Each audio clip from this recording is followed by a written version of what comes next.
Welcome back to our channel. I'm Jazz. And I'm Yao. And today we're going to be talking about mental health.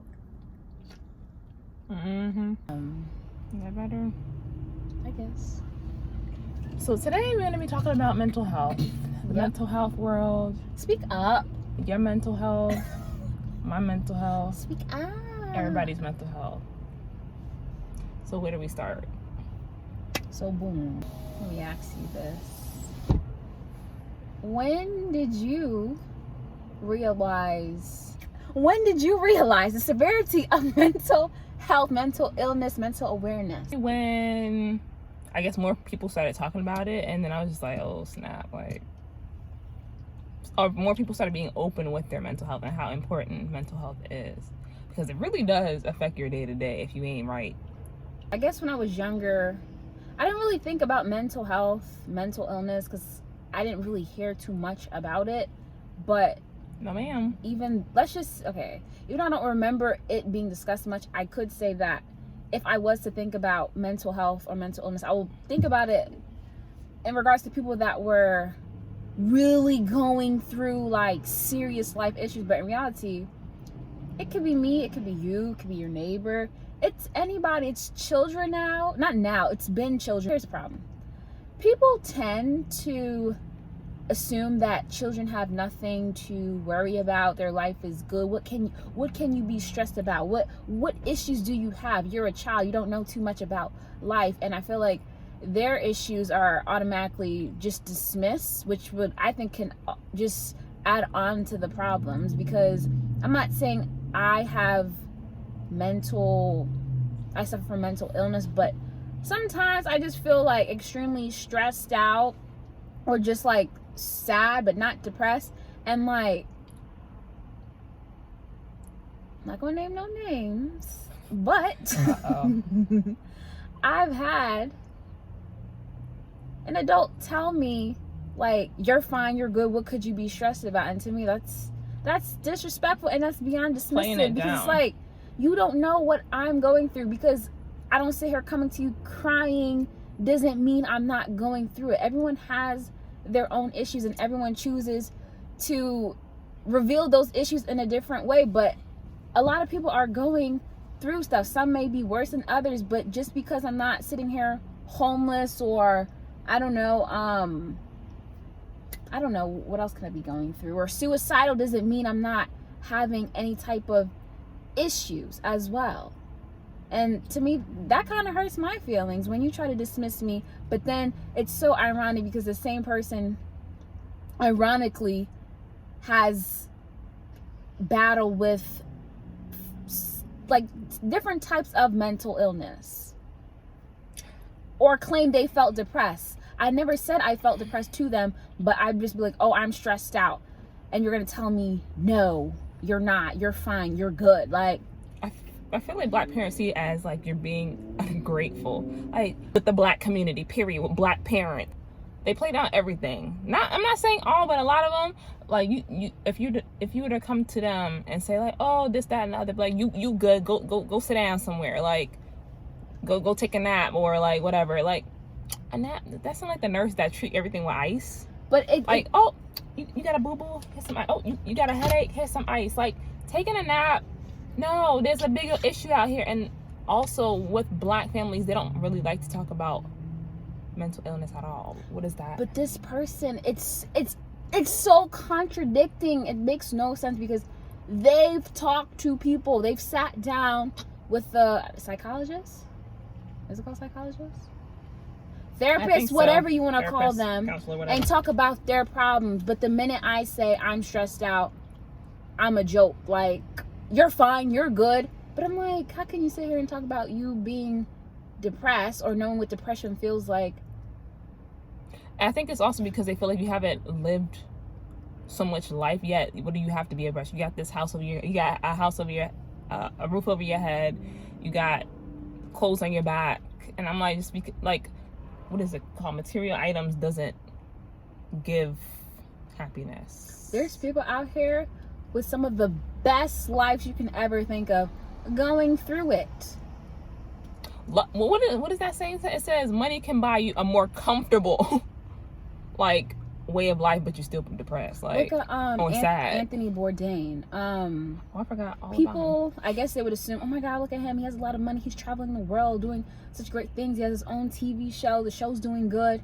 And here he is dead. Like, no one saw this coming. But it's like, he's been battling with depression for a long time. And I'm not just going to talk about just depression, because people can be battling different things. Anxiety. Yeah, it could be, what else?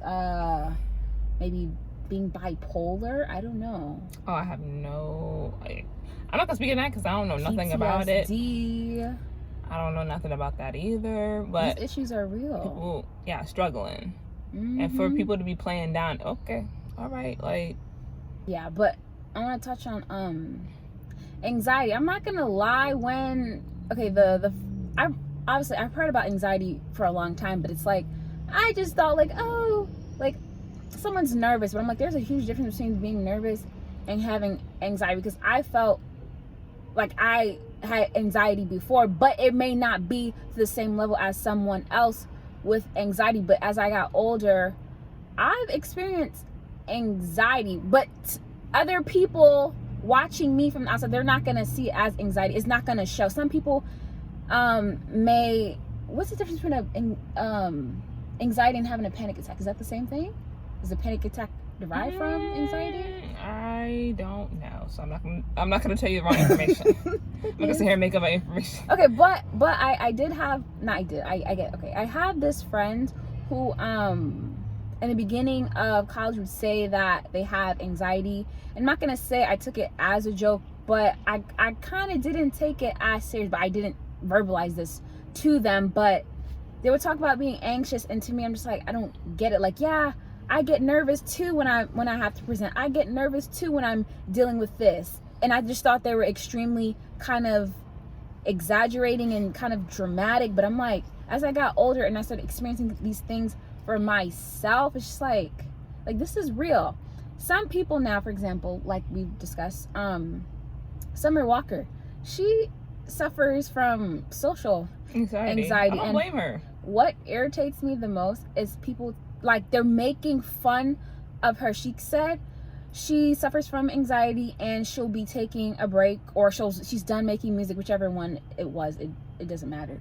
And let's just say, like, the next day she posted a video playing around with her boyfriend, and people were like, at home, this doesn't look like social anxiety. At home, but you have a social anxiety, but you're doing this. I'm like, does one thing have to do with the next? I'm like, this is her comfort zone. She's comfortable with her man. Like, what does it have to do with anything? Just because you suffer from anxiety doesn't mean you walk around with this dark cloud 24/7 and being awkward. I'm like, it's just like, me personally, I'm naturally a shy person, introverted. Now, depending on who I am, I may go into a room and not say a word, and then let's just say I'm around other people and I'm constantly talking. It's like the people that know me to be shy tells me I'm putting on a front. Nothing's wrong with me because look at how you're acting with your friends and your family. And I'm like, but I'm comfortable with these people. It's not an act. Like,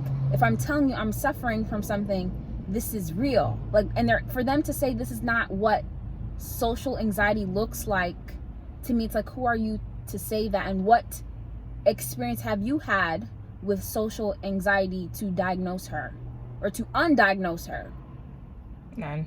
Just speak on nonsense. Yeah, ignorance is real. And I know mine gets bad, but I just sit there and I'm like, well, like, oh, go ahead. Like, I go out sometimes when I go out public. I like being in like a place where there's a lot going on at one time, like a store, like, and there's a ton of people. I gotta go. Like, hurry up, like, wrap this up because I can't focus. Like, I gotta get out of here because I'm like, it's too much. What about like the concerts we've attended? I don't know what triggers it because I haven't figured out what yet, but certain things. The concert was okay. I don't know. What about the classroom setting? Sometimes, but I feel anxious. But I think that has to do with like the workload and stuff like that. I don't think. But not the people itself. I try to be more like as invisible as I can. I don't want like no interaction. It just depends. Same. I'm just like, don't look at me. Like, I see people and I try to purposely like avoid like people like any way possible. make myself small. Like, like, this is probably really bad. There's a path at school. You can walk the main path, or you can walk the path through the woods. I purposely walk the path through the woods so I'm not seen. Period. Insert a clip of you as Millie like twitching through the woods. But yeah, going back to the Summer Walker thing, it's ironic because those same people saying this is not social anxiety, you're fine, like you're a joke, like what an excuse you're making. Those are the same black people, because most of her fan base is African American, that would sit there in the next breath and talk about how the black community doesn't take mental health serious. And I'm like, first of all, just leave her you're alone. part of the problem. Leave her alone. You're part of the problem. Leave that girl alone. And that's, if she says that's what she's getting, leave her. Like, I feel like, yeah, she does have to seek the help that she needs, but who am I to be sitting here telling her what she does and does not feel? I'm not her. I cannot speak for nobody but myself. Like, I don't like people that do that. Like, nigga, speak for yourself. Like, ooh. And then I'm sitting here wondering, why do people dismiss it? Here's one reason I'm just coming up with. I could be wrong, but maybe because you can't physically see it. Whereas, for example, if somebody says, I have cancer, you go, no, you don't have cancer. Or if they even say something as minor as they have a sprained wrist, you're not going to sit there and try to refute the fact that they don't have some form of injury. It's kind of like disabilities, where like people like, oh, you park in a disabled spot. Yeah. I'm like, you don't know what kind of disability that person yes, has. that is true for some physical disabilities. Mm-hmm. Yes, that is true. But with mental illness, a lot of times you can't see it at all. And then I feel like when people do finally see it, they just try to cast you out and like other you and push you away. Like, oh, like you're crazy, stay away from me. Like we don't want you around, you're crazy, you're bugging, go get some help. Yes, that's gaslighting, isn't it? I thought you told me that meant gaslighting is like making it seem like you're like it's manipulative. Like, oh, you're crazy. Like, oh, like, well, like, go get help. Like, I don't know. Like, I know when it's done to me. I'm not really good at explaining things. It's kind of like, damn if you do, damn if you don't. That's like me doing something to you, and then I know, oh, you have this or that, and then I'm trying to play on what you have and say like you're being crazy. Yeah, but I'm talking about and trying to manipulate what in you a case experience. where we both know that I have mental illness. Is that considered gaslighting? If I know I have it, you know I have it, but then you're treating me like garbage because I have mental illness. Oh, maybe not. That's not gaslighting. That's just treating you like trash. Okay. That's what I'm talking about. Because you sit there and we talk about awareness and all that stuff, but then we shun people, and I don't understand. I don't get it. You get hot flashes when you get anxiety? I get hot really quick. I've noticed sometimes, I don't know why, I'll be fine going somewhere, and as soon as I step out my car, like my heart will kind of like be beating like a little faster, and I'm like, yo, like what's wrong with you? But I'm like, I don't know, it's weird, and it's like it's just when I'm around like places where I feel like eyes will be on me. This doesn't really happen often, but I notice it happen like sometimes if I'm going to like the gym, but other than that it doesn't really happen. And then that one time when I went into Books A Million, because they were closing out, it was a lot of people in there trying to get, you know, discounted books and stuff like that. Yeah, there were so many people there that I felt so uncomfortable. I don't know why, because it's not like this happens to me all the time, so it was just kind of weird and random. But the only time I really can say I get anxiety is when I am driving on the highway, which I do not like. And what, like, people will be like, oh, you seem to be doing fine. I'm like, yeah, it looks like that to you, but like my heart rate right now is through the roof, and it's worse. I don't know why, but I feel more comfortable on the highway when I'm driving with somebody in there. But when I'm by myself, like, the thoughts in my head of like, it's just like, it's negative thoughts of like what could possibly happen to me. It's like, and then sometimes people will drive extremely reckless, and I don't want to cry, but it's just like, I just feel like I'm about to have a heart attack. Like, I cannot breathe, and my heart, it's like this, like beating so fast, and I'm like, oh, I come home and I'll tell my mom, like, yeah, like, I really couldn't breathe, and like, I'm like, I'm not saying she doesn't care, but I feel like she probably thinks I'm like, she probably doesn't think it's as serious as it is. And I was fine.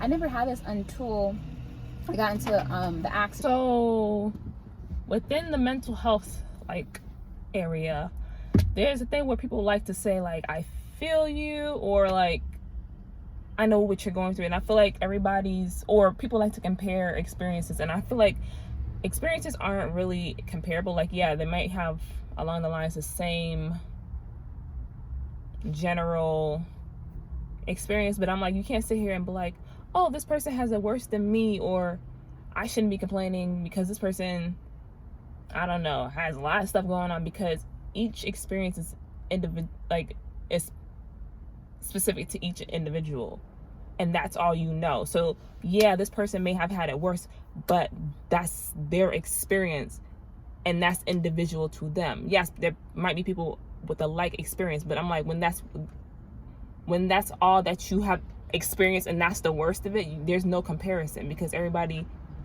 am I explaining this properly? Everybody's individualistic to their experiences. Mm-hmm. So I don't even know if this makes any sense. I'm done. Yeah, I feel like if you look at it that way, and if you tend to not see the, I don't know, what's the word? Not importance, but I'm just going to use importance because I don't know the word I'm looking for, of someone else's issues, or the potential effects of somebody's issues, because it can snowball and get worse, and you try to like diminish it.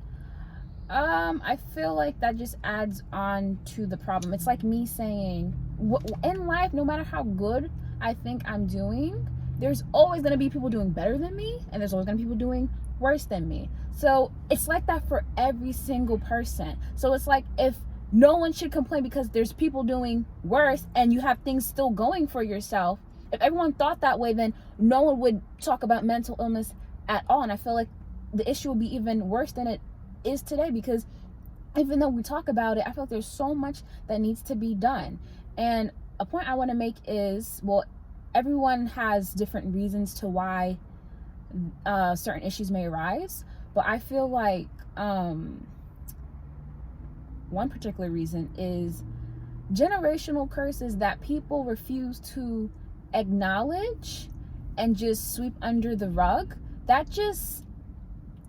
Grinds my gears. What? It grinds my gears. Grinds your gears, yes. It adds problems, because my family, personally, there's a lot of, I'm not talking about my household per se, but just a lot of members in my family. I've noticed that there's a lot of issues, and it kind of just goes back to the parents and then their parents and how they were raised. And it's like, a lot of the times, the way they seem to problem solve is, this is how it's been, this is how it's always going to be, and ain't nothing I can do about it. I tried. And then the other person's like, well, I tried. And then no one cares. Like, they're extremely stubborn about it. And I'm not going to lie, but to me, I feel like, well, I don't have any children, but as far as, I feel like more of the responsibility should fall on the parent and not the child. Yes, but at the same time, when you think about it, our generation and the generation coming up, we're kind of breaking stuff down. Like, that is true. We're changing stuff, because I'm like, how things was going on, rolling, keep your mouth shut. And yes, I see that a lot. No one wants to talk about anything. Like, I went to the therapist. Like, no, girl, I went to the therapist. Like, you went to the therapist lately? No, like, speak up about it. Everybody's going through a like situation. So what's the problem? But even if you don't go to a therapist, you can sit with each other and at least acknowledge that there's a problem. That's step one. I don't like we going back to normal like nothing happened yesterday, and I'm like, and it's when you act like that, you make dysfunction a norm, and that's not okay, because then it's like a lot of times I feel like people, when they have children, they try their best not to repeat their cycle, and then some people don't even realize that there's a problem and they just continue to repeat the cycle. But for those that want to change, I'm not speaking for all, but for those who want to change, I feel like some of them never even receive the proper I don't know, like their problems never receive the proper attention. So therefore, in their head, they think their problem solving is a good method as far as raising their child and their relationship. But in a lot of ways, they're probably repeating the same things that was done to them or that existed in their family. And that's just damaging. Another thing that I feel like relates to the whole mental health issues that I feel like with our generation is, I'm not trying to say our parents didn't give us the tools, but we ain't got some of the tools. Okay,